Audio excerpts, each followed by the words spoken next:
¿Ya? Ya me socializan, ¿sí lo tienes?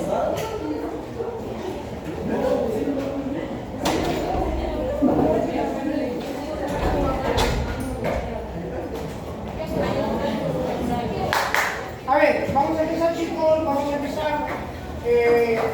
Bueno, la semana pasada prácticamente fue un conversatorio, había un propósito de motivarnos, de hacernos entender que están dentro de un contexto de ciencia, y la ciencia se trata como tal. Habíamos hablado de las características de la ciencia, ¿cierto? La característica del conocimiento científico, la sistematización, el orden, la objetividad, la exactitud y la reproducibilidad de los conocimientos contenidos a través de la investigación científica. Habíamos dicho sobre la importancia que tiene y recae, la que pasa, la importancia que tiene el metabolismo, entendiendo como metabolismo el conjunto de reacciones químicas que tienen como propósito generar energía. Es la energía el elemento fundamental. Todo lo que se mueve demanda energía, todo lo que se mueve cambia, se transforma. ¿Es lo mismo cambio que transformación? ¿Es lo mismo o no? No, la transformación es un cambio más profundo. A ver, una metáfora rapidita. Imagínense aquí un gusano, ¿sí? Se viene arrastrando. ¿Lo ven aquí el gusano o no? Sí.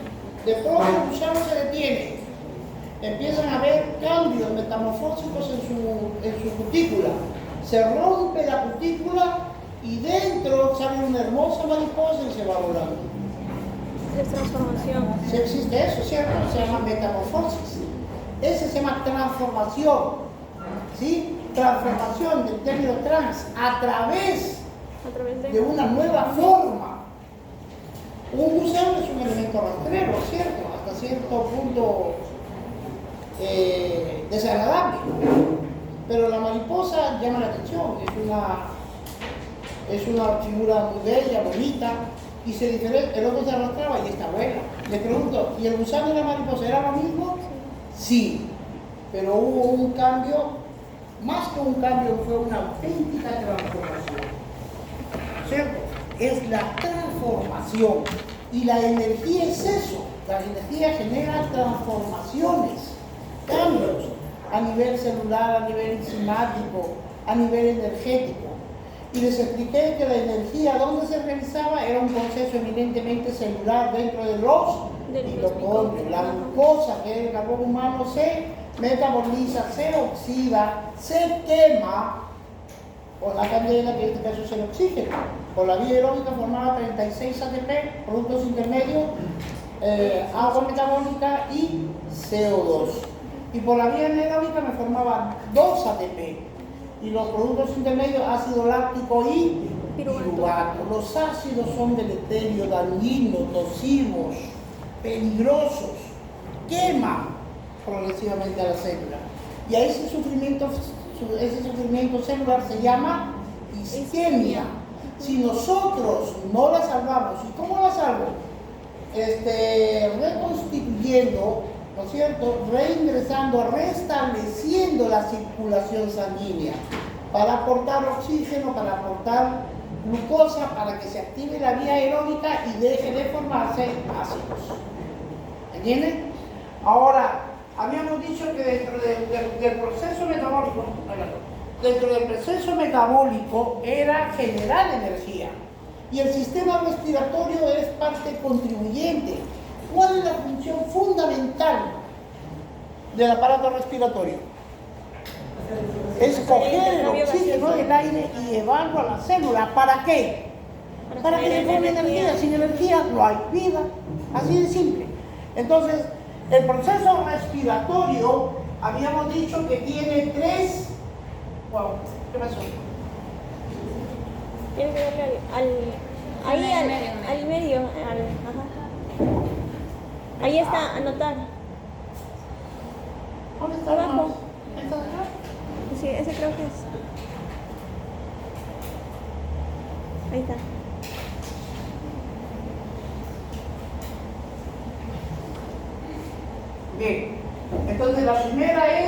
la Ventilación. ventilación. El segundo plano era la Difusión. difusión. Y el tercero era la perfusión. Percusión. ¿Y qué es la ventilación? La ventilación es un proceso que consiste en coger el oxígeno del aire y traerlo al alveolo. Y habíamos dicho que habían dos mecanismos. ¿Se acuerdan que conversamos la semana pasada? ¿Cuáles eran los mecanismos por el cual el oxígeno del aire llegaba al alveolo? Uno, ya me olvidaron, por una gradiente de presión. Y dos, por contracción muscular. Gradiente, así como las escaleras tienen gradas. Una grada, otra grada, otra grada, y entre grada y grada hay una altura. A eso, el gradiente es sinónimo de diferencia. ¿Sí? De esta grada a esta grada, ¿qué es diferencia en la altura? ¿Qué es una gradiente? Es una diferencia de presión, ¿cierto? Habíamos dicho que en el aire estaba formada por nitrógeno y por oxígeno, y que la presión era 760 milímetros de mercurio. Y habíamos dicho que la característica, que me demoré un montón la vez pasada, ¿sí? ¿Cuál es la característica, propiedad, cualidad, atributo que identifica? ¿Cuál es la característica?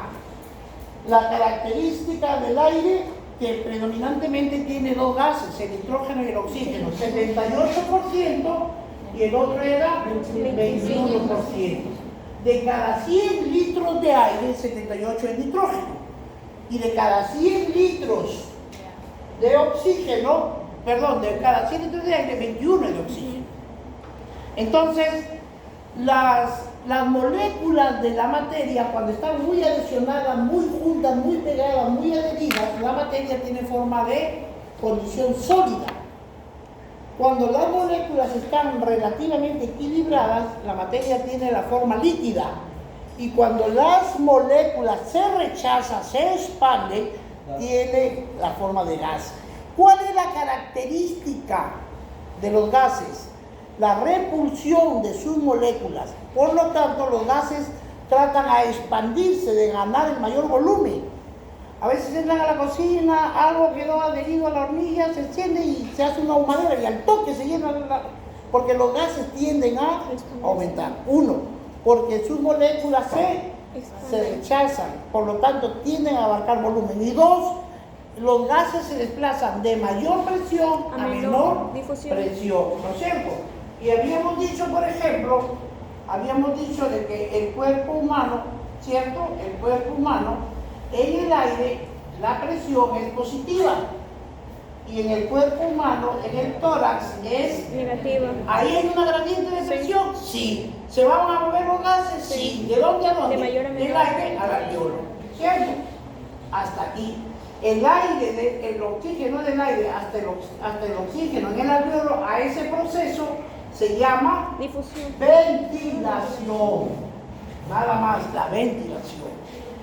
Recuerden que el árbol bronquial, ¿cuántas generaciones bronquiales había? 23. 23, hasta la 16 terminal, 17 para adelante, respiratoria. Características, los bronquiolos respiratorios son parte del parénquima pulmonar, no es parte ya del árbol bronquial. ¿Estamos? Entonces, ¿qué cosas motivarían para que llegue poco oxígeno al alveolo? Que los bronquios se obstruyan. Y aparte de que se obstruyan, se llenan de moco. Entonces, no va a haber flujo de aire. Por lo tanto, ese es un trastorno de la ventilación por obstrucción de las vías aéreas o la acumulación de líquidos. Otro trastorno en la caja torácica es un fuelle. Si hay una parálisis muscular, miastenia gravis es una enfermedad, un Guillain-Barré, o sea, no puedo jalar aire, entonces no hay mecánica ventilatoria, por lo tanto puede entrar a un cuadro de disminución de oxígeno que pasa a ser una hipoxia e insuficiencia respiratoria. Te metes un colazo, te quebraste una costilla, no puede respirar. ¿Estamos? Esas son las variantes. Entonces, hoy día vamos a ver la ventilación. Y la ventilación tiene dos fases, la inspiración y la expiración, la inhalación y la exhalación. Jalo, boto. Son los dos procesos de la ventilación. ¿Estamos? Y vamos a entrar a la primera parte de esto. Muy bien. ¿Dónde se pone? Ahí está, ya lo seleccionó. Muy bien. Entonces, miren chicos. ¿Salir? Ya, primero. Muy bien. Entonces recuerden, las vías respiratorias, la mecánica, fisiológicamente hay tres procesos: ventilación, difusión, perfusión. ¿No es cierto? Vamos a encargarnos un poquito. Ya hemos visto generalidades, les dije, para poder avanzar. Miren, los objetivos es revisar la fisiología de las vías aéreas, analizar la fisiología de la mecánica ventilatoria, ¿no es cierto?, pulmonar y alveolar, y recordar la fisiología de los volúmenes y capacidades pulmonares. El contenido del tema: funciones de las vías respiratorias. ¿Cuál es la función de las vías respiratorias? Conducir el oxígeno para que llegue al alveolo y luego pase a la sangre. 2. La mecánica de la ventilación pulmonar y alveolar. ¿Cómo llega el aire, el oxígeno al alveolo? Y los volúmenes y capacidades pulmonares. ¿Cuáles son los volúmenes en el proceso ventilatorio que se identifican? Primero, la mecánica ventilatoria, ¿cierto? Ventilación, difusión, perfusión. ¿Qué vamos a tratar? La ventilación. Y empezamos diciendo, chicos, de que la mecánica ventilatoria, los músculos ventilatorios y la expansión y contracción de la caja torácica. El tórax, la jaula torácica hace esto. Expande y retrae. Es como un fuelle. ¿Sí? Un fuelle es como un acordeón, como un abanico que antes los que trabajaban en hierro, los herreros, el fuelle para echarle aire al fuego y el fuego se mantuviera vivo para trabajar los metales. Entonces, la caja torácica, esa es su función, de expandir y contraer para jalar y botar aire mecánicamente en función de la contracción de los músculos. Y el otro motivo es la expansión y la retracción me genera gradientes de presión que facilita el ingreso del oxígeno al alveolo. Habíamos dicho que el oxígeno llega por dos vías: uno, por la gradiente de presión, positivo a negativo, entre el aire fácil, y segundo, que era por la mecánica ventilatoria que estamos viendo. La ventilación normal, la contracción del diafragma, retroceso elástico de los pulmones, ventilación forzada, la fuerza elástica deficiente, más la contracción de los músculos abdominales. Y aquí lo detenemos un poquito. El diafragma es un músculo plano, ancho, ¿no es cierto?, que divide a la capacidad torácica de la abdominal. Es el piso del tórax y es el techo del diafragma. Normalmente, cuando el diafragma está relajado, tiene esta forma.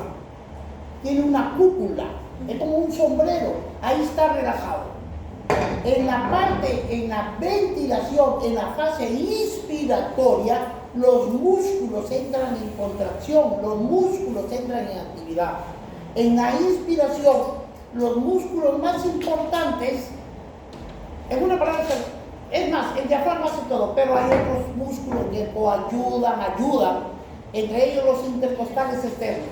Por eso les explicaba, el reposo, esta es la posición del diafragma. Y cuando el diafragma se contrae, tiene características. 1, se aplana. 2, desciende. ¿Estamos? Como en cada lado, aquí hay un pulmón, acá el otro pulmón, entre el pulmón y el diafragma hay un tejido. Ese tejido se llama tejido conectivo. ¿Estamos? Entonces, cuando uno inspira, en la inspiración, el diafragma se contrae y desciende. Si desciende, jala los pulmones.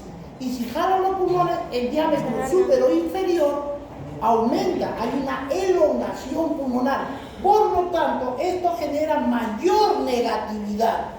Consecuentemente, jala hacia afuera. Un paréntesis, chicos, tóquense el pulso. radial.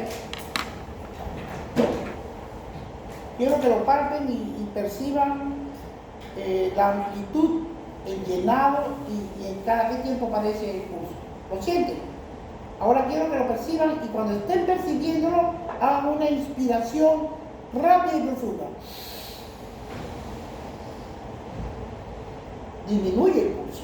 ¿Por qué? Porque sincrónicamente cuando yo inspiro, el aire entra en mi pulmón y el corazón sincrónicamente, así cuando el pulmón jala aire, el corazón jala sangre. ¿Estamos? No se olviden de esa comparación, de esa analogía, porque nos va a servir más adelante para el análisis. Por eso que decía, palpe y inspire. Siente que se deprime el pulso. ¿Por qué? Porque lo jaló el corazón, baja el volumen. ¿Me van siguiendo? Entonces, recuerden que la ventilación normal demanda la contracción del diafragma. Entendiendo contracción, habla aplanamiento y descenso. En consecuencia, el diámetro superior inferior, porque el pulmón tiene un diámetro superior inferior, tiene un diámetro transversal y tiene un diámetro antero-posterior, tridimensionalmente hablando. ¿Estamos? Y la segunda es la ventilación forzada, la fuerza elástica deficiente más la contracción de los músculos abdominales. Esta es la jaula torácica, el esternón, la columna y las costillas. Les decía, ¿cuántas partes tiene el esternón? 3. ¿Cuáles son las partes del esternón? La cabeza, el cuerpo y la...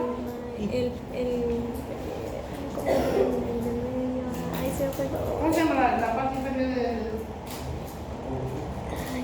Apófisis sifoides. La apófisis sifoides. Esta es la cabeza, este es el cuerpo, esta es la apófisis sifoides.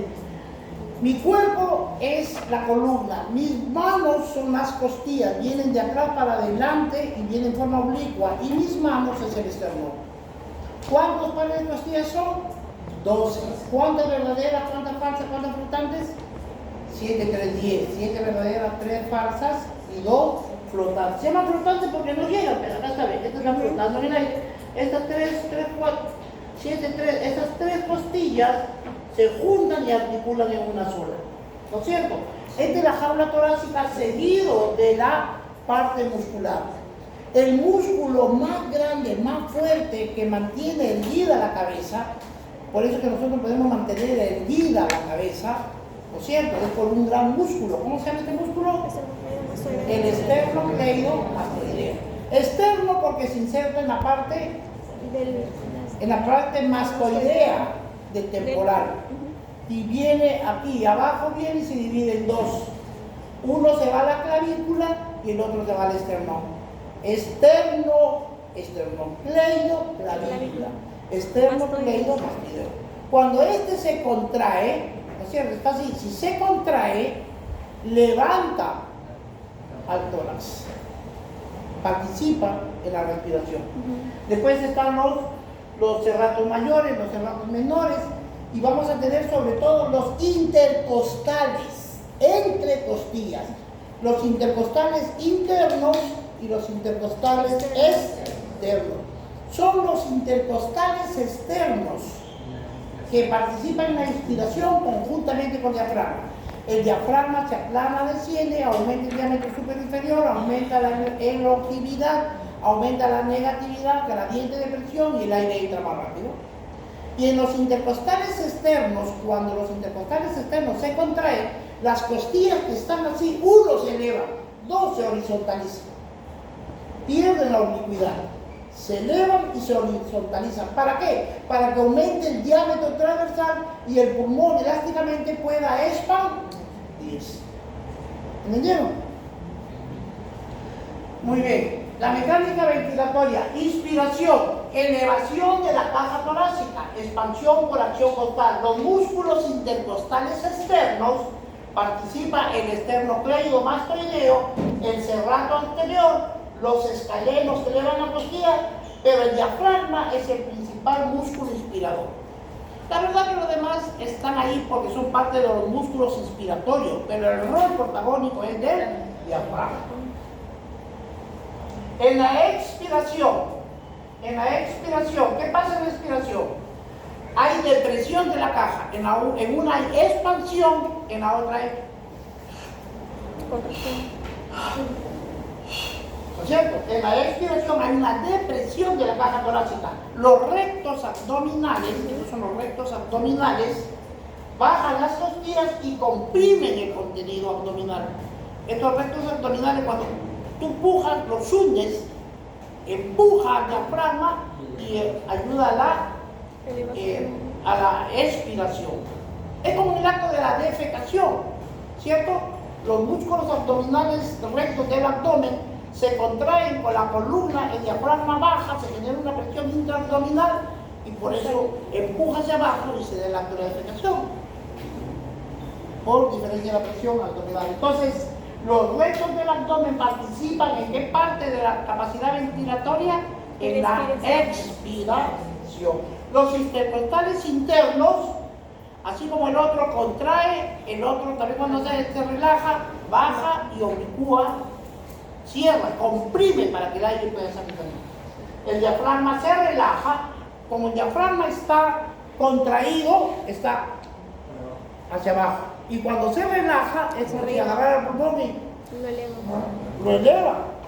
Y le genera una presión positiva para que el aire pueda salir. ¿Entendieron? Los oblicuos internos y transversos participan como músculos expiratorios. En la mecánica ventilatoria tiene dos partes de la ventilación: inspiración y expiración. En la inspiración, los músculos intercostales se contraen, las costillas se elevan, el diafragma se contrae y tira los pulmones hacia abajo, la caja torácica aumenta de volumen, el aire entra en los pulmones. Y en la expiración, los músculos intercostales se relajan, las costillas bajan, el diafragma se relaja, o sea, se eleva, la caja torácica disminuye de volumen y el aire sale de los pulmones. ¿Entendieron? Ahora vamos a hablar sobre las presiones. Habíamos dicho que los pulmones flotan en la caja torácica, continente contenido. ¿Se acuerdan? Vean el piris, la gelatina roja, continente contenido. El tórax es un continente y el contenido, parte del contenido de los pulmones en materia del que estamos hablando. Los pulmones flotan en la caja torácica, único punto de unión, el mediastino, rodeado por pleuras y líquidos entre ellas. Entonces recuerden, este es el parénquima pulmonar y esta se llama la serosa pleural. ¿No es cierto? El conjunto de serosas son tres: el pericardio, la pleura y el peritoneo.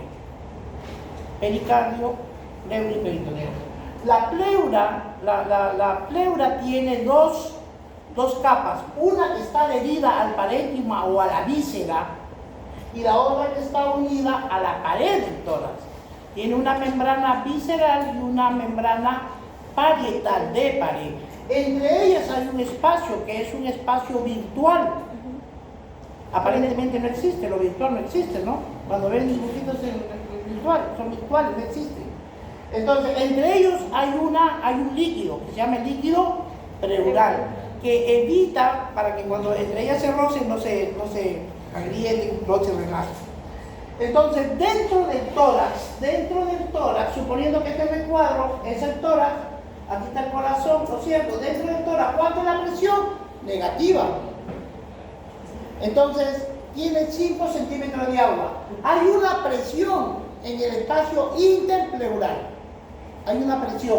Y a esa presión pleural, la presión del líquido entre la pleura parietal y visceral, el inicio de la inspiración y el reposo, en la inspiración la presión es de menos 5 centímetros de agua y durante la inspiración normal es menos 7 centímetros de agua.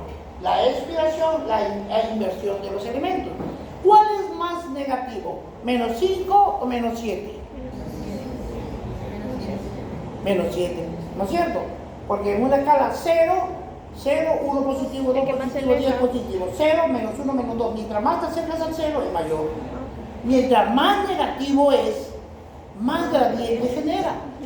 Por eso que al inicio de la inspiración y el reposo la presión del tórax es 5, pero durante la inspiración se negativiza más. Por lo tanto, jala más aire. ¿Entendieron? Gradiente de presión.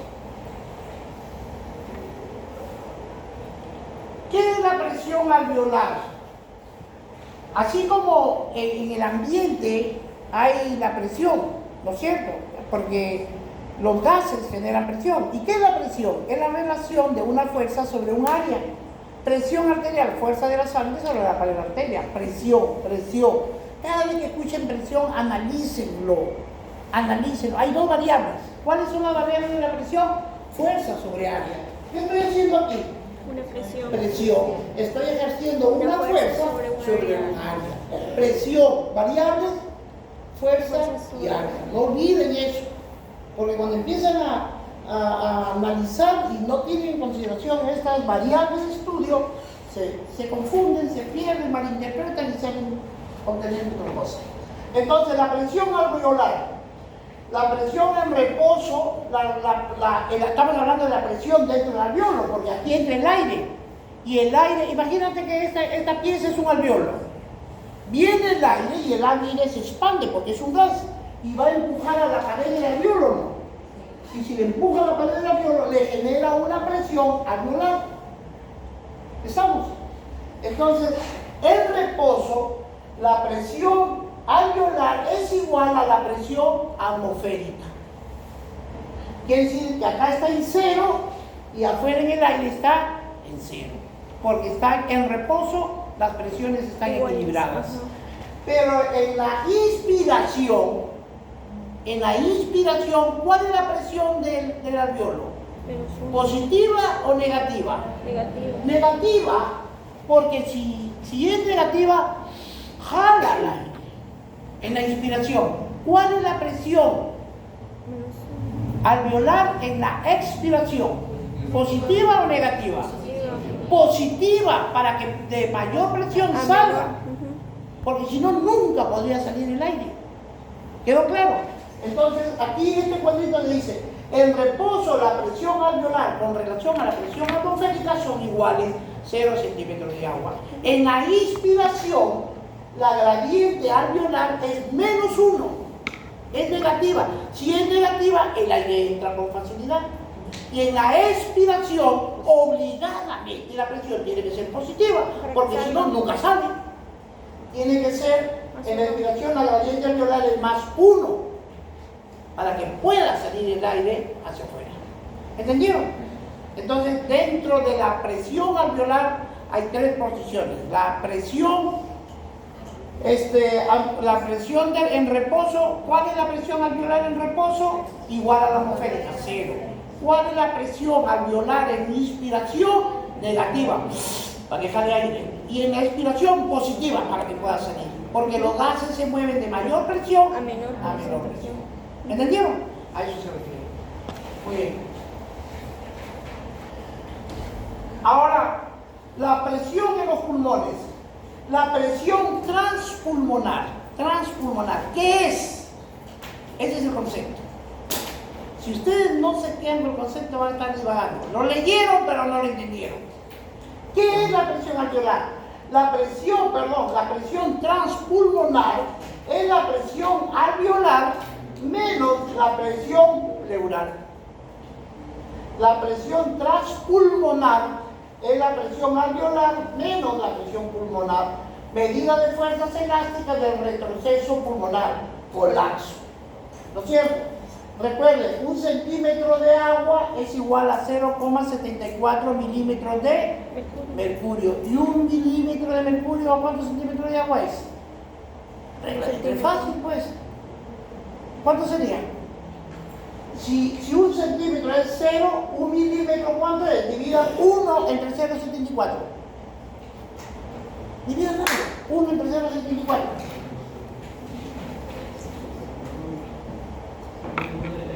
¿Cuánto? 1.35. 1.35. 1 milímetro de mercurio es igual a 1.35 centímetros de agua. Regla de 3, pues, nada más. Muy bien. Ahora, aquí vienen estos conceptitos que no quiero que se vayan a marear. Distensibilidad. La distensibilidad es un volumen de expansión pulmonar. El pulmón, esta chaqueta, ¿de qué está hecha? De una telita. ¿Qué te llama? No sé. ¿Qué me hace la pez? ¿Cómo se llama? Tocuyo, ya. Mira. ¿De qué está hecha esta? De tocuyo. ¿De qué está hecho el parénquima pulmonar? De un tejido elástico. Es una proteína. Colágeno, elastina y el ácido hialurónico son las tres proteínas fundamentales. Entonces, el parénquima del pulmón es elástico. Se ensancha, a veces se extiende. ¿Han tomado sopa de pulmón o no? El famoso bofe. El bofe es el pulmón. ¿Sí? Claro. Y ahí se ven los bronquios. Es volumen de expansión pulmonar y el aumento de la unidad de la presión transpulmonar. ¿Qué era la presión transpulmonar? La presión alveolar menos la presión pleural. Punto. Eso fíjenlo, eso estudienlo, eso reténganlo. Porque más adelante van a haber variables que te van a decir, ¿qué era la presión transpulmonar? Ya me olvidé, anda, repite. Distensibilidad total. El tejido pulmonar es elástico.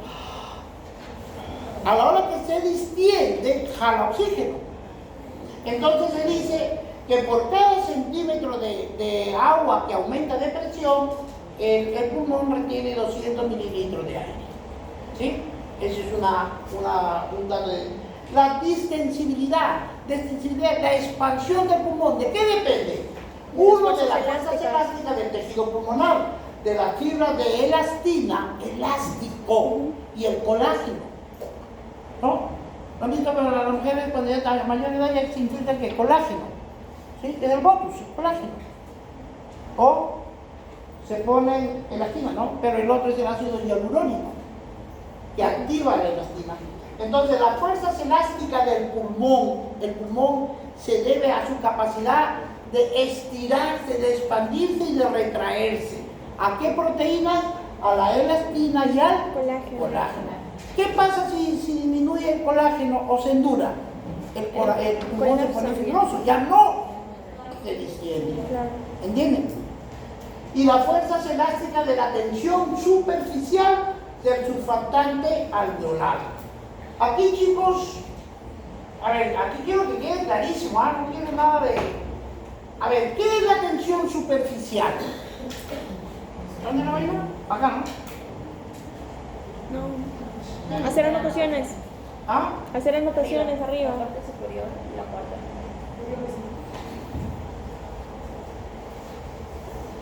A ver. Ya está seleccionado. Miren. Este es el alveolo. ¿Estamos? El alveolo, en algún momento, para que sea distinguido, el alveolo en algún momento va a tener un poco de secreción acuosa, va a tener una película de agua. ¿Estamos? El agua está formada por dos sustancias. ¿Cómo se llaman? El agua está formada por dos sustancias. ¿Cómo se llaman? Hidrógeno y oxígeno. Entonces, miren, chicos, en el agua hay moléculas, las moléculas del agua. ¿Sí? Entonces, imagínense la molécula, esta peliculita la saco. Y acá hay moléculas de agua. ¿Estamos? Las moléculas de agua. Esas moléculas de agua o de líquido que están en el alveolo, esas moléculas van a ejercer una atracción y una repulsión. ¿Ustedes han jugado alguna vez con dos imancitos? ¿No? Cuando lo tienen, ¡pum!, se pegó. O cuando lo quieren pegar, no se puede. Y a veces uno caprichosamente, ¡pum!, se puede, pero no se puede. Ese espacio entre los imanes se llama campo gravitacional. ¿Sí? ¿Por qué el mar no se sale? Por el campo. ¿Por qué se mueve el mar? Por el campo. Porque tiene motor. ¿Cómo sabes que tiene motor el mar?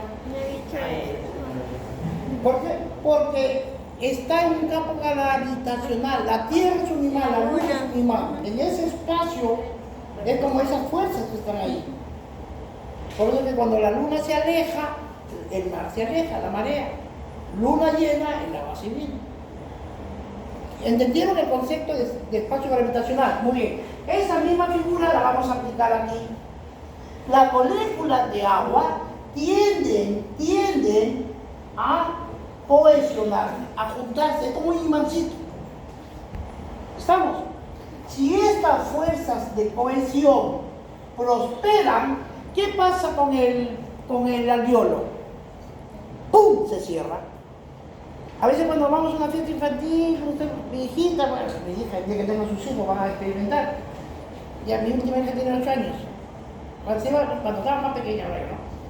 Papá, que inflen el globito, amar, desamar, polvo. Ya hasta que le enseñé. No, yo lo inflo. Se sentaba en el mueble. Y se ponía a llorar. Y venía, inflalo. De pura baba. Entonces digo, ya que sean sus hijos, yo lo único que hice, traten de inflar un globo mojadazo. No se puede, porque los líquidos han cohesionado y han colapsado al globo. A este líquido con fuerzas cohesivas se llama tensión superficial. En una palabra, ¿cuál es el efecto de la tensión superficial en el alveolo? Lo colapsa, punto. Pregunto, ¿cuál es el efecto de la tensión superficial en el alveolo? Lo colapsa, lo cierra. Acuérdense del globo cuando lo moja, pura baba, ya no se abre, por la tensión superficial. ¿Estamos? Entonces, hasta ahí. Ahora, ¿qué pasaría? Digo el cholo, si yo vengo y aquí entre molécula y molécula le pongo una X,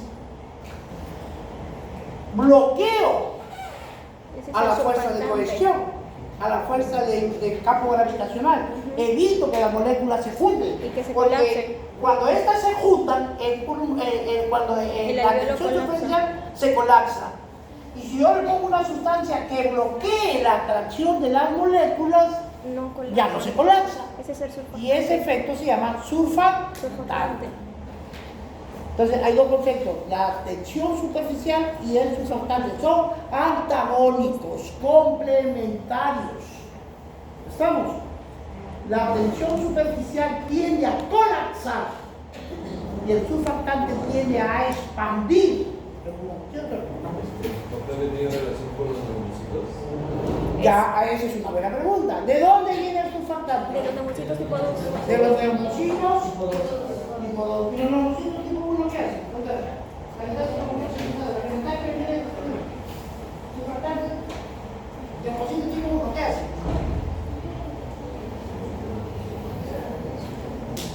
Forma la enzima convertidora de angiotensina. ¿Ya? Los tipo 1 y los tipo 2 generan el surfactante. ¿Qué hace el surfactante? Evitar el colapso de los alveolos. Disminuye la tensión superficial. ¿No es cierto? Interpretación.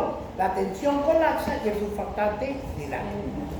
Yo quiero que quede claro eso, cuando en la medida que vamos estudiando, cuando la tienen clara, avanza, pues, porque si no, ya porque el resto ya es, porque si vengo a leerlo no lo vamos a entender. ¿Por dónde se borra? Por aquí. Muy bien. Entonces, bien chicos, tensión superficial y surfactante, ¿ya entendieron? Sí. El surfactante es un agente activo que reduce la tensión superficial del agua. ¿Y qué es la tensión superficial del agua? Es la fuerza de atracción, de cohesión de las moléculas del agua, de tal manera que esos puntitos rojos se van juntando, las paredes se juntan y Y colapsa. se colapsan. ¿Entienden? Entonces, ¿qué hace el surfactante? Es un agente activo que reduce la tensión. Si reduzco la tensión, mantengo el alveolo aislado, dilatado, abierto. ¿Estamos? ¿Producida por quién? Por las células alveolares tipo 2. ¿En qué porcentaje se encuentran? 10. En 10% y el 90% son de tipo 1. ¿Cuál es la diferencia histológica entre tipo 1 y tipo 2?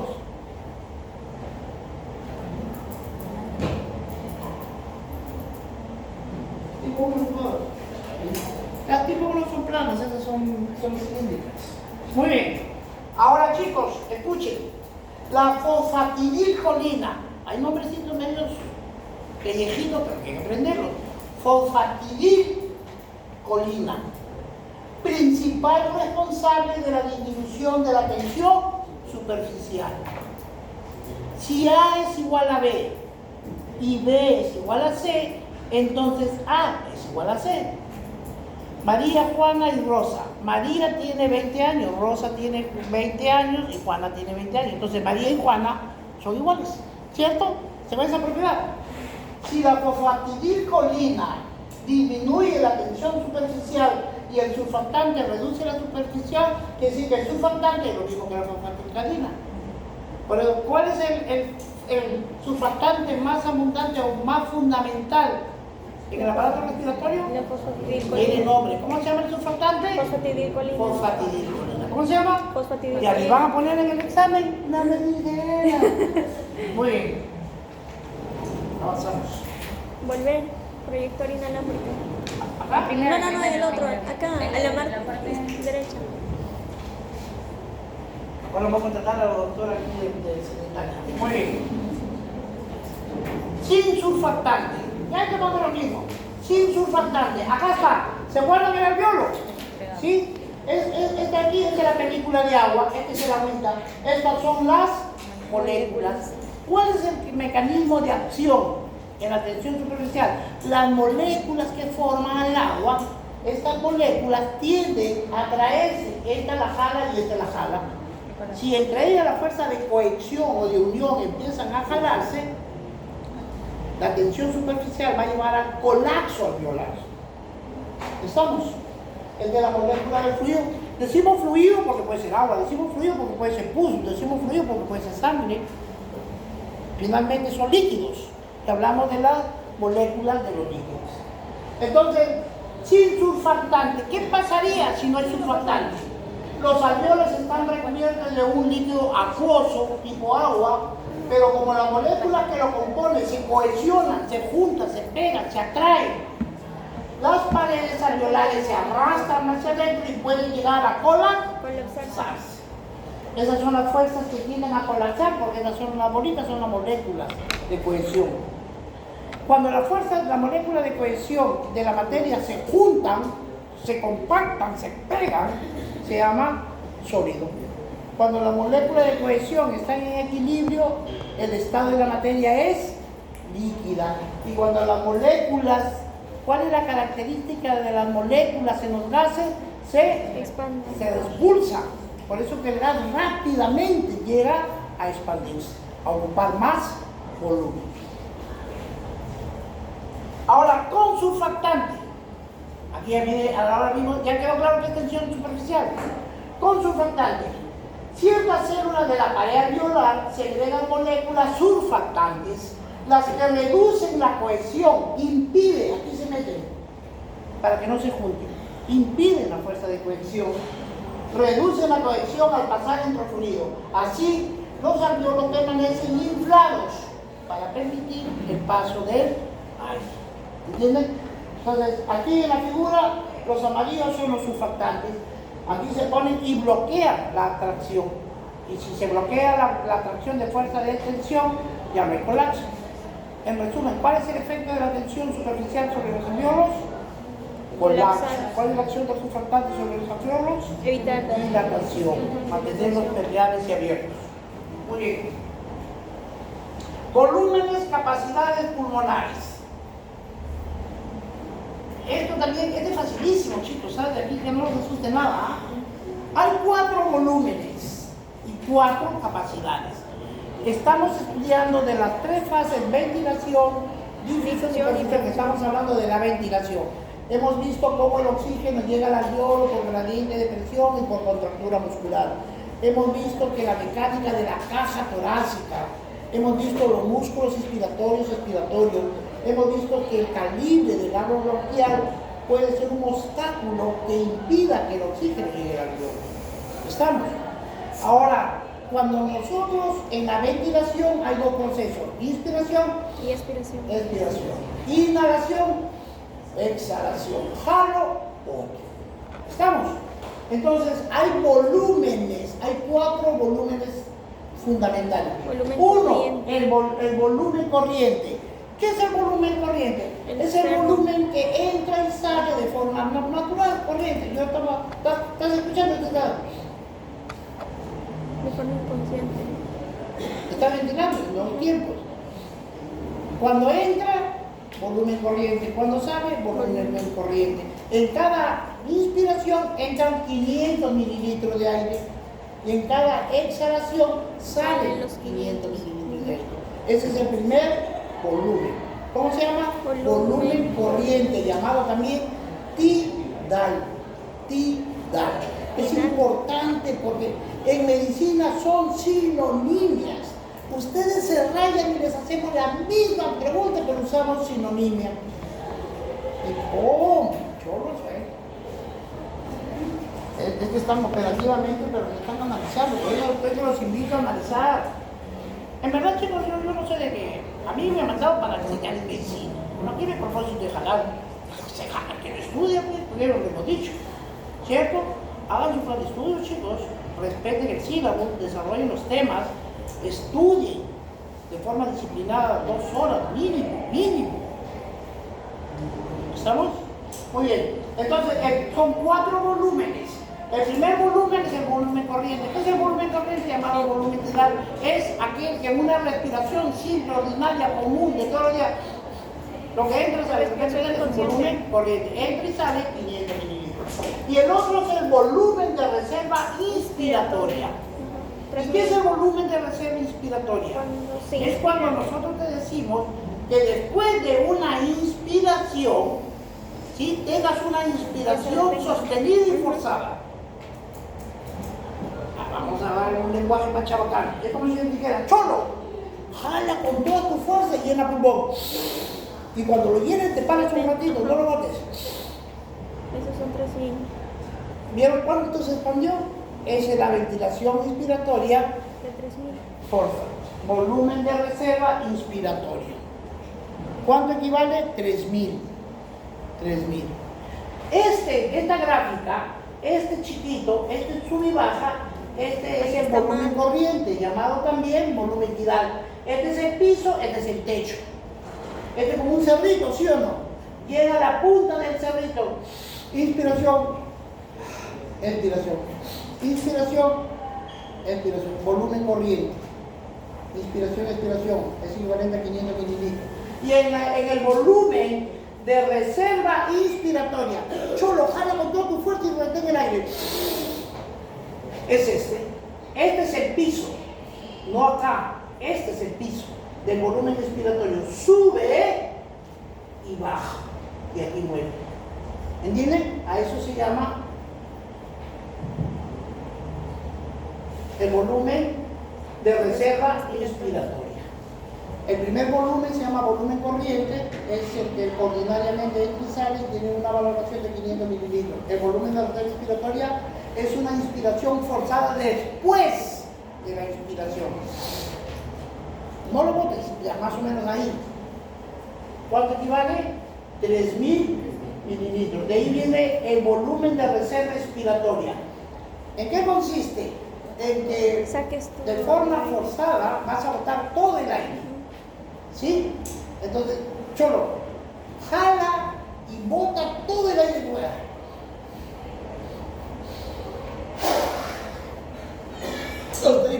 Ese es mi volumen expiratorio. Ya no puedo.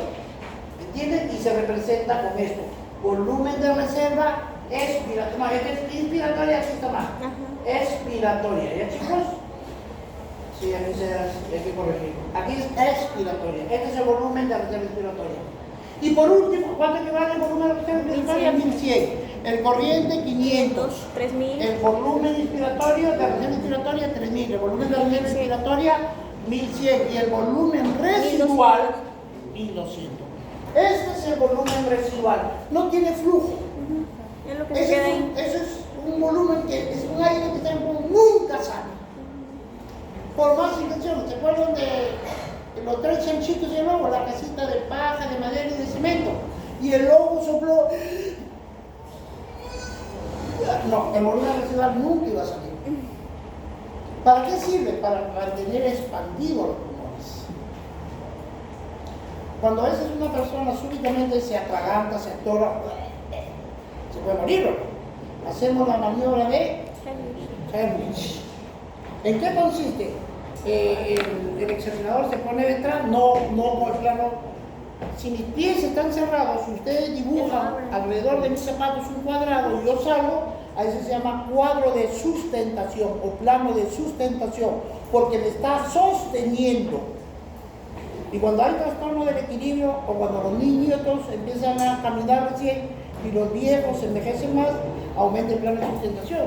Un niño camina así, los viejitos también. ¿Por qué? Porque van perdiendo el equilibrio. Entonces, ¿qué tengo que meter los brazos? Bueno, entonces cuando van a hacer la maniobra de Heimlich, tú te pones detrás de la víctima, pero no en este plano de sustentación, sino en este plano. Porque si tú lo jalas, pum, mira, se caen los dos.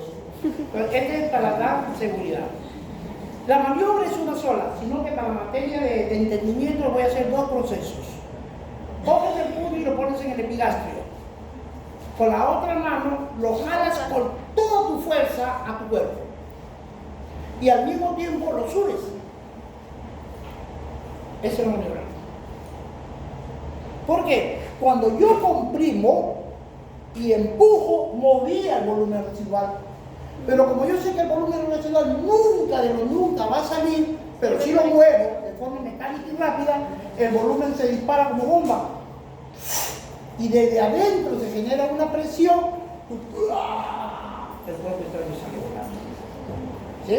Entonces la maniobra de Heimlich se ve favorecida por el volumen residual. ¿Cuántos volúmenes son? 4. 1. Volumen Corriente 2. Volumen Volumen de reserva inspiratoria 3. Volumen expiratorio y volumen residual. Y 4. Volumen residual. ¿El primero cuánto vale? 500. El segundo, 3.100. Y el otro 1.100 y 1.200. Eso sí tienen que aprenderlo, chicos. Así como les expliqué la energía, la glucosa, de esto no se olviden, porque estos son los fundamentos básicos. Esto es medicina. Si llegan a la clínica, si no se acuerdan de eso, van a sufrir en clínicas. Cuando uno la tiene facilita, clínica no asusten nada, de juro, no asusten nada si la tenemos clara. ¿Hasta ahí vamos bien? Ya hemos hablado de los volúmenes. Ahora, ¿de qué vamos a hablar? De las capacidades. ¿Qué es una capacidad? Una capacidad no es otra cosa que la suma de dos o más volúmenes. ¿Qué es una capacidad? Es la suma de dos o más volúmenes. Entonces, dentro de las capacidades,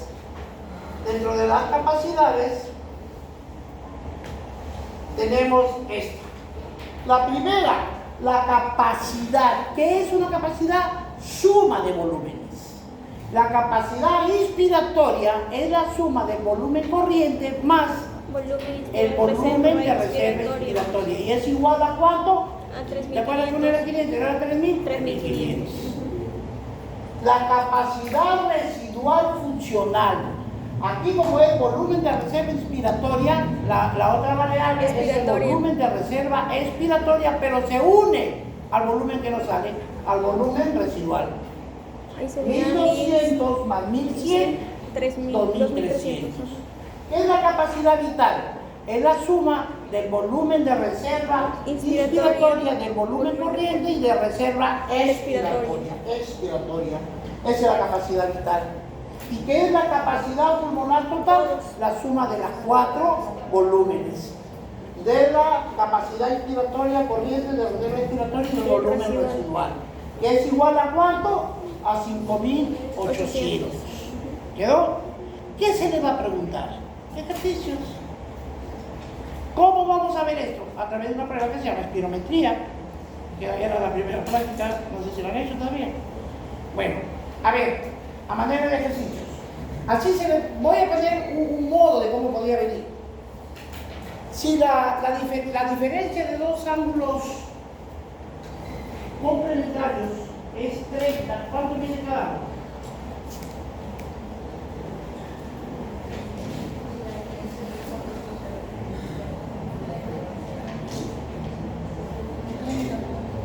La diferencia de dos ángulos complementarios es 30. ¿Cuánto vale cada uno? No me distinguió. ¿Cuánto? Cada ángulo, ¿cuánto vale? ¿Cómo vamos a ver? ¿Cómo se dice?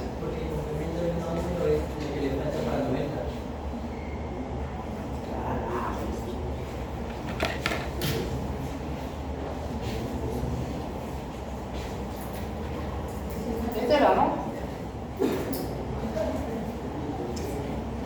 Ay, Dios. ¿Cuánto puedes? Arriba, hacer anotaciones. Este marido muy fierro.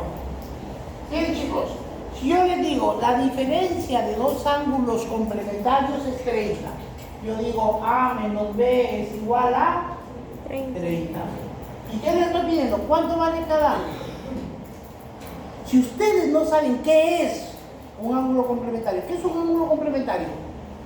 Es la suma de aquellos ángulos que hacen 90 grados. Entonces yo digo A más B igual a 90. A más A, 2A. 2A. Más B menos B, 0. 90 más 30, 120. A es igual a 60. ¿Y B cuánto vale? 30. Y 60 menos 30, 30. ¿Sí? Más o menos así le van a poner. Si el volumen pulmonar total es tanto y el volumen respiratorio es tanto, ¿cuánto es el volumen de tal? No me han enseñado. Ecuación simple, de primer grado. ¿Entienden? Así más o menos se te va a decir. Sí, porque no le ponemos otra cosa, pero tienen que estar ustedes, por eso estudien, chicos. A veces les piden cosas verdaderamente fáciles. Y de verdad da muchísima pena que se pierdan datos valiosísimos. No olviden sus 4 unidades. Por eso, desde ahorita, sacarse la michi con esto, aseguren las 2 primeras veces para jugar. Pero si vamos a estar con jalar. Muy bien, ¿quedó claro?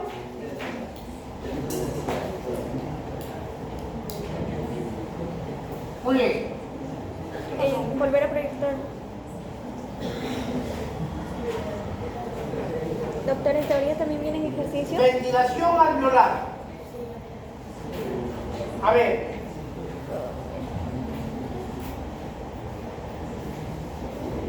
La ventilación del alveolo, ¿no es cierto? La ventilación. ¿Qué era la ventilación? Un proceso fisiológico que consiste en recoger el oxígeno del aire y traerlo al alveolo. Pero para que el aire, el flujo de aire tiene que pasar por todo el árbol bronquial, tiene que pasar por todas las generaciones, tiene que pasar por una buena mecánica respiratoria, que tenga buenos músculos, que tenga buenos huesos, que tenga buena inervación, que no estemos frente a un problema de una enfermedad, por ejemplo, el asma. En el asma, ¿qué pasa? La luz del bronquio súbitamente se contrae y la lucecita que queda se llena de moco y el paciente tiene un distrés respiratorio y la mamita, como no sabe, su mamá le viene con la maniquita echándole ahí. El problema del asmático no es que le falte el aire, el problema del asmático no puede botar el aire. ¿En eso explico? Muy bien. Entonces, la ventilación del alveolo, porque después que el oxígeno llega al alveolo, va a pasar por la membrana alveolo capilar, y a ese fenómeno se llama difusión. Y cuando el oxígeno llega a la sangre, se llama perfusión. Entonces, los bronquiolos segmentarios grandes son 5 generaciones, los grandes. Los bronquiolos segmentarios pequeños son 15 generaciones, más o menos ya van 20 generaciones. El aire del intercambio en las zonas terminales de los pulmones es un espacio muerto alveolar. ¿Dónde es el espacio muerto? En los bronquiolos respiratorios, conductos alveolares, sacos alveolares, alveolos, adyacentes capilares aquí. ¿Qué es el espacio muerto? ¿Qué es? Concepto. ¿Qué es? Es como si yo le invitara a la doctorcita, le digo, doctorcita, venga para que sea de modelo. Aunque sea de flojera, pero finalmente modelo. Se para aquí. Le digo, jala con todas tus fuerzas, ¿sí? Y la doctora hace esto, Y ahí le tomamos una foto. y la mando a sentar. La ven la foto, la doctora está en una inspiración profunda. Si nosotros pudiéramos hacer lo siguiente, ¿cierto? Rompemos aquí, le rompemos la piel, abrimos el tórax y nos vamos a ver el árbol bronquial. Si yo abro el bronquio, la tráquea, ¿qué encuentro? Aire, ¿no es que está atrapado? Si yo abro los bronquiolos, ¿qué encuentro? Aire. Y el aire va a estar en el alveolo. ¿Qué es el espacio muerto? Se llama espacio muerto al aire, a la porción de aire que no ha sido intercambiado. ¿Dónde se intercambia el aire? Solamente en los alveolos. Y todo lo que está arriba, porque está lleno de aire, se llama espacio muerto. ¿Qué es el espacio muerto? Es el aire no ventilado, no el aire que ha sido intercambiado. A eso se llama espacio muerto. Ahora, el aire del espacio muerto. Fíjense. Entonces, suponiendo que aquí el aire entra el aire y el aire llega hasta acá, pero todo el árbol bronquial está lleno de aire, ¿o no? Pero solamente este es el que va a difundir y pasar a la sangre, en perfusión, para que se vaya al cuerpo. Todo este árbol está lleno de aire, pero como no es intercambiable, se llama espacio muerto. Entonces, aquí hay tres conceptos que hay que tener clarísimos. Aire que no realiza intercambio gaseoso, está con rojo. ¿Qué es el espacio muerto? Aire que no realiza el intercambio gaseoso. ¿Qué es el espacio muerto? El aire que no El realiza el aire que intercambio no gaseoso. realiza el intercambio gaseoso. ¿Dónde está ubicado? En las vías aéreas. Desde la nariz, la tráquea, los bronquios, la nariz, la tráquea hasta los bronquiolos. ¿Cuánto es el aire? El aire del espacio muerto. Hay tres espacios muertos. El espacio muerto anatómico, el espacio muerto alveolar y el espacio muerto fisiológico. ¿Qué tienen en común? Que es aire que no ha realizado intercambio gaseoso. El aire anatómico, el aire espacio muerto anatómico, ¿cuál es su volumen? 150 mililitros. Eso es importantísimo. Apréndanlo porque les van a preguntar y no les van a dar, porque se supone, ustedes ya saben. El espacio muerto alveolar, ¿hay intercambio gaseoso? Nulo, no hay intercambio gaseoso. A ver, aquí quiero que, para entender el espacio muerto, entendiendo qué es espacio muerto, aire que no ha sido intercambiado. ¿Estamos? Muy bien.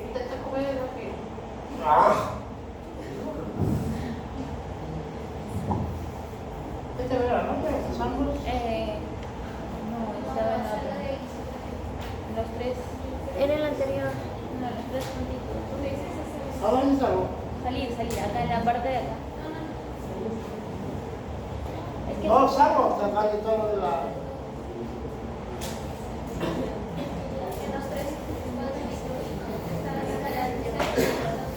¿Deshacerlo? No. arriba. ¿A dónde? Abajo. Proyección. Ah, ahí está esa. Ok. Pero... Ahí dice anotar. Anotar, ya. Bien. A ver. Ya está seleccionado. Miren chicos, este es el alveolo. ¿Estamos? Y este es el capilar. Siempre va a estar adherido, ¿no es cierto? Anatómicamente, en la medida que los bronquios se van a mayor generación, se ramifican más y pierden de calibre. Igual, el sistema circulatorio, a medida que sale el corazón, los vasos se van dividiendo, van perdiendo calibre, ¿cierto? De tal manera que el sistema capilar solamente está formado por células endoteliales. Aquí llega el oxígeno, ¿cierto? Aquí llega el oxígeno y esta es la sangre. Entonces se llama espacio muerto alveolar a esto.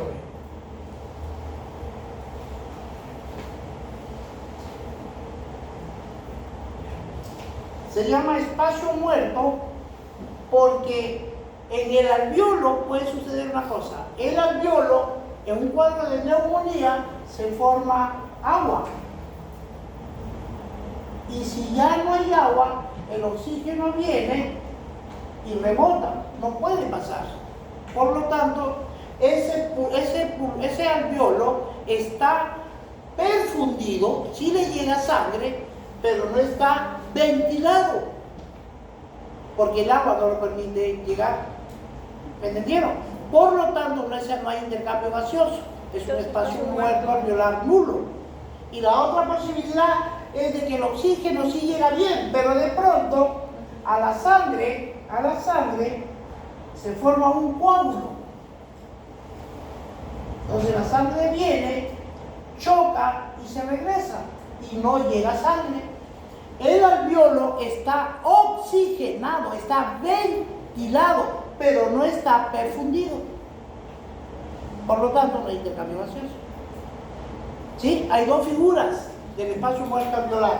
Cuando el alveolo está ventilado, pero no perfundido. Por lo tanto, no hay intercambio gaseoso.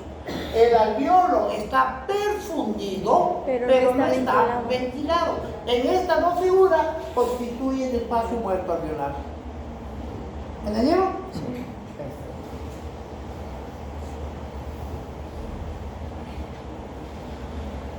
Acá. Sí.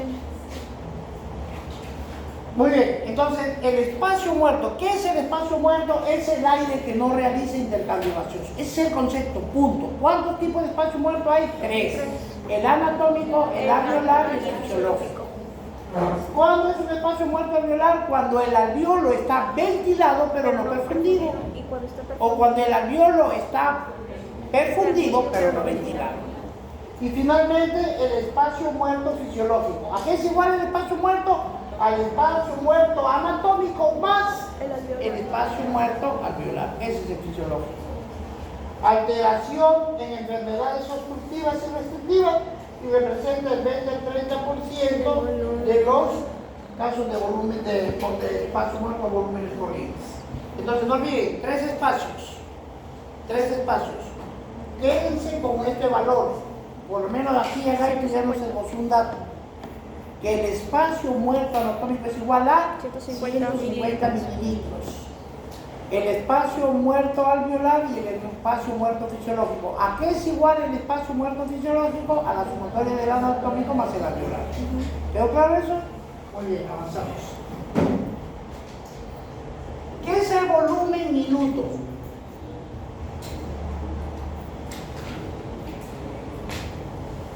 Es el volumen corriente multiplicado. El volumen minuto es el volumen de aire que ingresa a las vías respiratorias en cada minuto. ¿Cuánto es la frecuencia respiratoria 12 por de un minuto. adulto normal? 12 por minuto. 12 respiraciones por minuto. ¿Cuántos respiramos? En medicina es parámetro. Desde aquí hasta acá es normal. Por encima, patológico. Por debajo, patológico. Rango de normalidad, rangos. La frecuencia respiratoria va de 12 a 20. De 12 respiraciones hasta 20 respiraciones. En promedio, 14. Entonces, si yo sé que en cada inhalación, volumen corriente vital, ¿cierto? Volumen de aire que entra en una inspiración pasiva y en una expiración pasiva. Volumen corriente, ¿cuánto era? 500. ¿Y qué es el volumen minuto? Es el volumen de aire que ingresa a las vías respiratorias cada minuto. Cada minuto. Entonces, el volumen minuto es igual a la frecuencia respiratoria por el volumen tidal, llamado volumen corriente. Le ponen tidal, no me han enseñado. Tidal es sinónimo del volumen corriente y es igual a ¿cuánto? 500 mililitros. ¿Cuánto es la frecuencia respiratoria? De 12 a 20. ¿Sí? Si no nos dicen lo contrario, consideren 12 como frecuencia promedio. Estamos, pero nosotros sabemos que es de 12 a 20. Por lo tanto, si yo respiro 12 veces por minuto y cada vez jalo 500 mililitros, 12 por 5, 60. 6.000 mililitros. 6 litros por minuto es el volumen minuto. ¿Quedó claro? ¿A qué es igual el volumen minuto? a la A dos. frecuencia respiratoria por Por el el volumen volumen corriente o corriente. volumen tidal. ¿Cuánto es el volumen tidal? Sí, 500. 500. ¿Cuánto es la frecuencia 12 por respiratoria? minuto. 12. 12 por 5, 600. ¿Cómo lo hacemos? 6.000. 6 litros por minuto. ¿Quedó claro? ¿Y cuál es el volumen minuto alveolar? Este es el volumen minuto, este es el volumen minuto alveolar. Es el volumen de aire que ingresa a los alveolos. El volumen minuto alveolar es igual a la frecuencia respiratoria, va a ser 12, por el volumen del espacio muerto fisiológico. ¿A qué es igual el espacio muerto fisiológico? Al espacio muerto anatómico más el espacio muerto alveolar. ¿Cierto? Entonces, ¿cuánto es el espacio muerto anatómico? 150. 150 milímetros. Entonces, acá me dice, este caballero me dice, el volumen minuto alveolar es igual a la frecuencia respiratoria por el volumen del espacio muerto fisiológico. Que la frecuencia es 12 y el espacio muerto fisiológico es 350. Otra vez. Proyección. Este, ¿no? Sí. Anotar.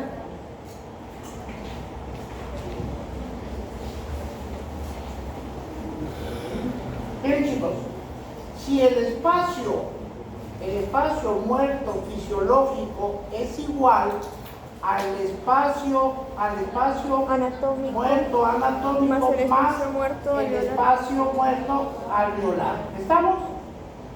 Entonces, yo sé que el espacio muerto anatómico es 150.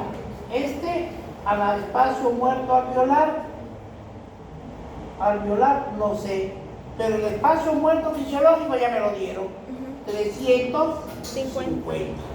Entonces yo aquí despejo, este está sumando, pasa a Resta. 350 menos 150 es igual al espacio muerto alveolar. Por lo tanto, serían 200. ¿Sí? Ya tenemos en promedio los tres datos. Si en caso me dan un ejercicio y no me plantean nada, pregunto, ¿cuánto es el espacio muerto anatómico? 150. ¿Cuánto es el espacio muerto alveolar? 200. ¿Cuánto es el espacio muerto fisiológico? 350. No hay que lo sumas y encontramos. ¿Quedó?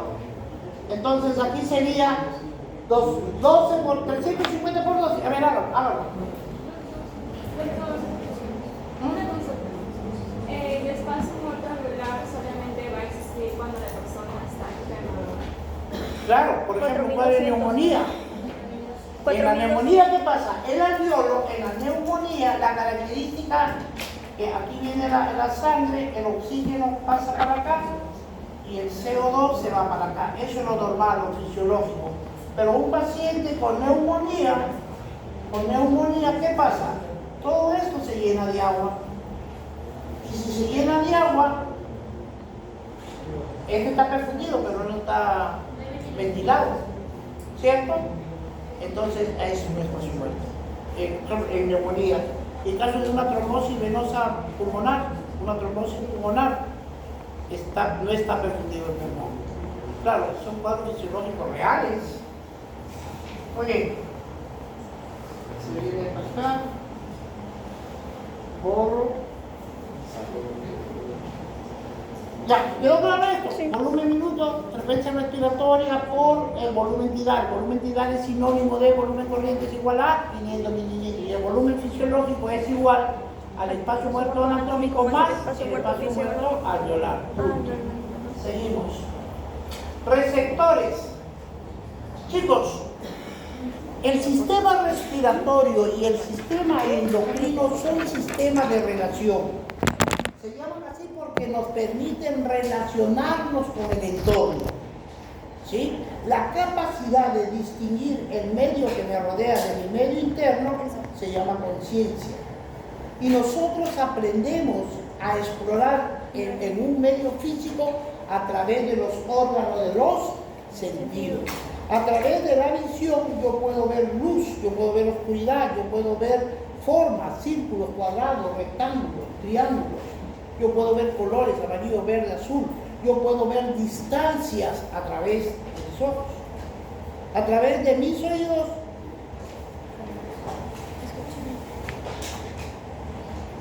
sonidos, ¿cierto? A través, los sentidos están en la cabeza. La capacidad auditiva, la capacidad visual, la capacidad olfativa, la capacidad gustativa y la capacidad táctil. La táctil a través de los receptores. Los receptores son los receptores de temperatura, los receptores de presión y los receptores de dolor. ¿Cómo se llaman los receptores de temperatura por calor? Tú, solito, no te digo. Ruffini. Porque hemos enseñado eso. Ruffini. A ver, del calor, Ruffini. Frío. Krauss. Tú. Krauss. Frío. Krauss. Depresión. El Pacini. Del dolor. Nociceptores. Nociceptores.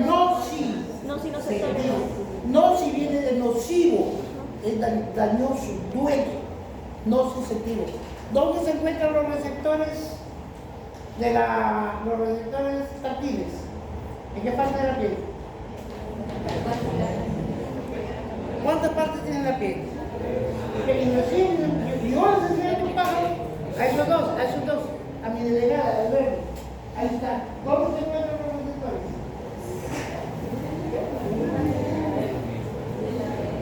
En la dermis. Chicos, ¿ves? Por eso se olvida. Y el año pasado les hablé de la sistematización. Dice, oye, doctor, no, yo no me puedo olvidar porque lo tengo sistematizado. ¿Qué es la piel? La piel, llamada también tegumento, que me recubre. La piel tiene la función de cubrir el cuerpo. La piel tiene una función reguladora de temperatura. La piel tiene una función endocrina, porque forma la vitamina D. La piel tiene una función inmunológica a través de la célula del ángela. La piel se divide en 3 capas, en la dermis, en la epidermis y la hipodermis. La hipodermis llamada también grasa. ¿Cuántos extractos tiene el epidermis? 5.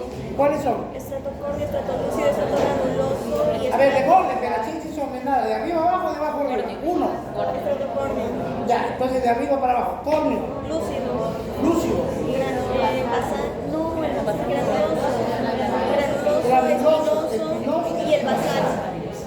¿Qué tienen? ¿Cómo se diferencia? ¿Qué diferencia hay entre una célula del estrato basal o tegumentario, ¿sí?, con un córneo?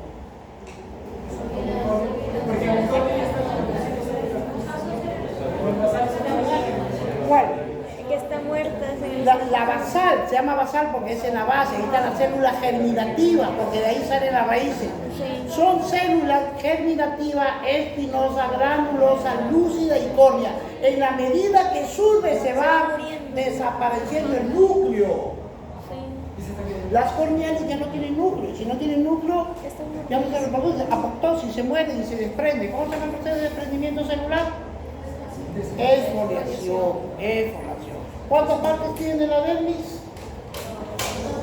2. ¿Cuál es? Papilar. La zona papilar y reticular. ¿Qué órganos receptores se encuentran en la papila y en la retícula? ¿Ves? Y eso lo acabamos de ver, ¿verdad? Bueno. Entonces me decía de que es el sistema neurológico, ¿ya? El sistema neurológico. Y el hombre es el sistema endocrinológico, a través de el cortisol, ¿no es cierto?, que es la hormona de la alerta, la adrenalina, la noradrenalina, es la que nos saca del apuro. Cuando el ser humano está evidentemente ante una amenaza, tiene 2 opciones: o te enfrentas o te corres. Es un acto instintivo. Cobarde, no es cobarde, porque el instinto no te da tiempo a reflexionar y razonar, pero se llama instinto. Cuando estás frente a la amenaza, o te enfrentas o te corres, ¿no es cierto? Entonces, el sistema neurológico y endocrinológico nos pone en alerta y en contacto con el medio que nos rodea. Ningún órgano, ningún músculo, chicos, se contrae o se relaja si no está inervado. Y para eso tenemos que ver cómo se divide el sistema nervioso. ¿Cómo se divide el sistema nervioso? Central y periférico. En el sistema central, ¿cómo está formado?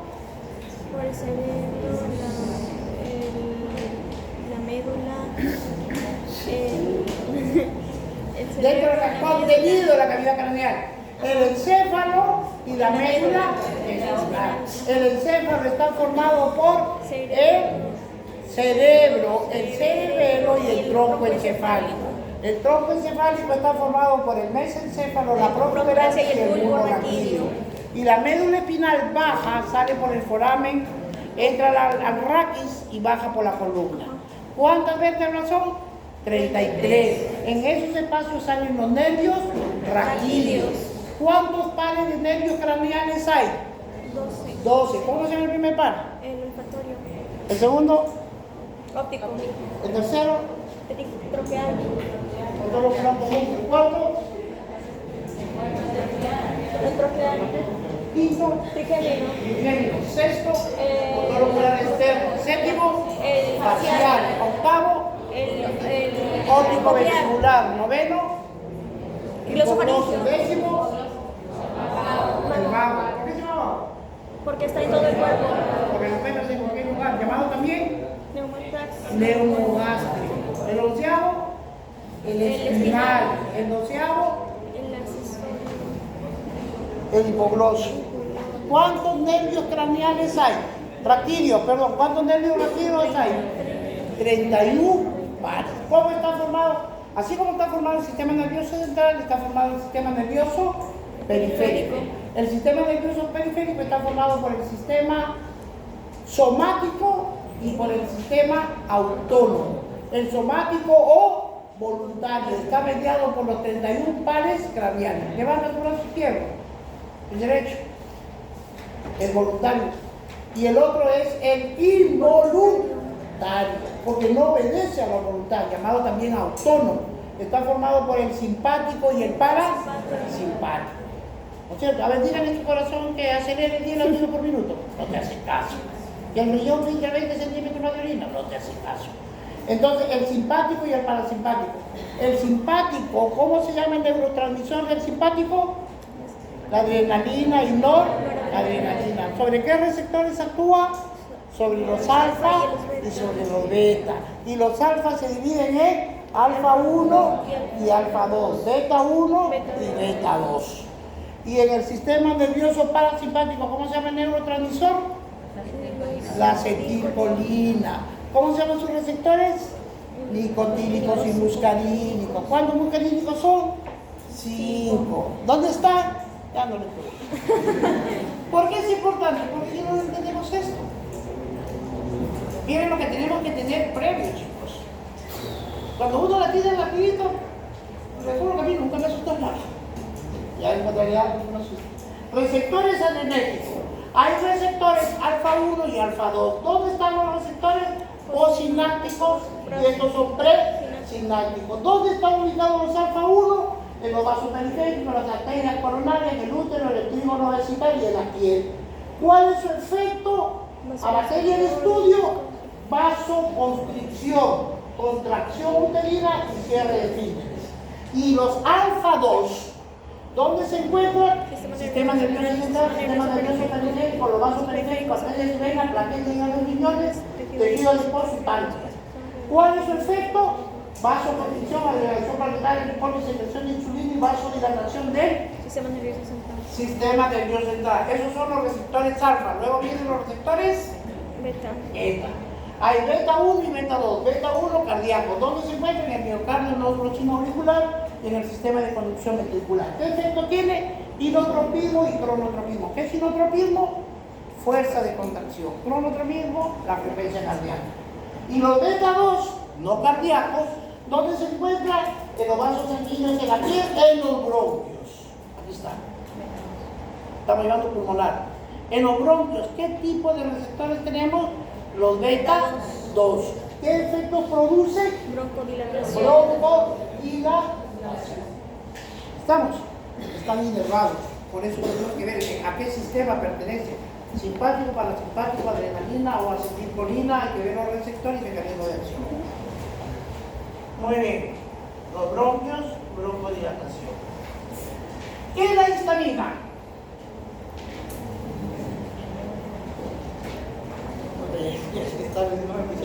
Todavía tenemos, ¿no? 9 días, ya me pasé. A ver, la histamina, chicos, rápidamente. Los glóbulos blancos se dividen en granulocitos y agranulocitos. Se llama granulocito porque su citoplasma tiene unos gránulos. Y esos gránulos son sustancias que se llaman citoquinas. Y las citoquinas son sustancias proinflamatorias. Por ejemplo, la histamina, interleucina 1, 3, 5, 17, factor de necrosis tumoral, las prostaglandinas, los tromboxanos, son las citoquinas, son mediadores químicos de los glóbulos blancos. La histamina es eso. ¿Cuál es la regulación de la histamina? Regula la vigilia y el sueño. Vigilia es el que está en estado de alerta. Vigilante es el que cuida. Alerta y sueño. Gastrina, a nivel, la histamina actúa en la gastrina y produce el mayor ácido gástrico. La histamina produce broncoconstricción. Por eso que los pacientes que llegan con asma, a veces en verano se va el polen, las plantas, liberan histaminas, o por ejemplo los mariscos, pacientes llegan con espasmo por efecto de la histamina. ¿Y qué le vamos a tener que dar al paciente? Un antihistamínico. Antes había de primera generación, era la clorfenamina, pero la clorfenamina te degeneraba sueño. Y si el paciente era chofer, manejaba máquinas, teníamos que pagarlo con descanso médico. Hasta que apareció una segunda generación de antihistamínicos, dosis única, efecto de 24 horas y son facilitos, no hay efecto nocivo. Cetericina, levocetericina y la loratadina. Reacciones de hipersensibilidad inmediata, mediados por anticuerpos, inmunoglobulina E. ¿Qué son los anticuerpos inmunoglobulina E? ¿Es parte de qué sistema de inmunidad? ¿Celular o humoral? Celular. 4 años de medicina y no pueden sostener una conversación simple. La inmunidad puede ser celular o humoral. La celular está mediada por los linfocitos T. Y de los linfocitos T están los CD4 y los CD8. Y por la inmunidad humoral viene de humor es acuoso, agua. Estos van a estar en el plasma. Está mediado por los linfocitos B. Los linfocitos B se transforman en células plasmáticas. Las células plasmáticas generan inmunoglobulinas A, G, A, D, E. Y las inmunoglobulinas forman anticuerpos. Inmunidad. Chicos, tienen que estar repasando porque de aquí, inmunología todavía no llevado, ¿no? Oye. No. Una parte, nada más un tema. Como un tema, no como un... No, pero sí, no, de aquí viene curso. Inmunología, infectología y bacteriología. ¿De qué no viene o no lo tienen ya? No, ya no hay, solamente es este... No hay una... Sí, hombre, no, a ver, sí. Muy bien. Los receptores de la histamina, receptor H1, proteína, está acoplado a la vitamina G, los efectos. Receptores H2, donde encontramos los receptores, localización. Los histamínicos 1 se localizan en el músculo liso de los bronquios. ¿Y qué produce? Broncoconstricción. Una crisis asmática, pues. ¿No es cierto? Los músculos, los bronquios. Los fármacos antihistamínicos, difenidramina, dimetilinato, clorfenamina, promethazina, esos primera generación, los usan porque genera sedación. Estos son loratadina, cetericina, temisonas, y etotifeno. Son cómodos y altamente la famotidina, ranitidina, cimetidina. La ranitidina tiene un efecto antigástrico y un efecto antihistamínico. Funciones de las vías aéreas, ya esa función está solamente para leer. Y ahí termina todo. Ahí no me puedo poner la asistencia.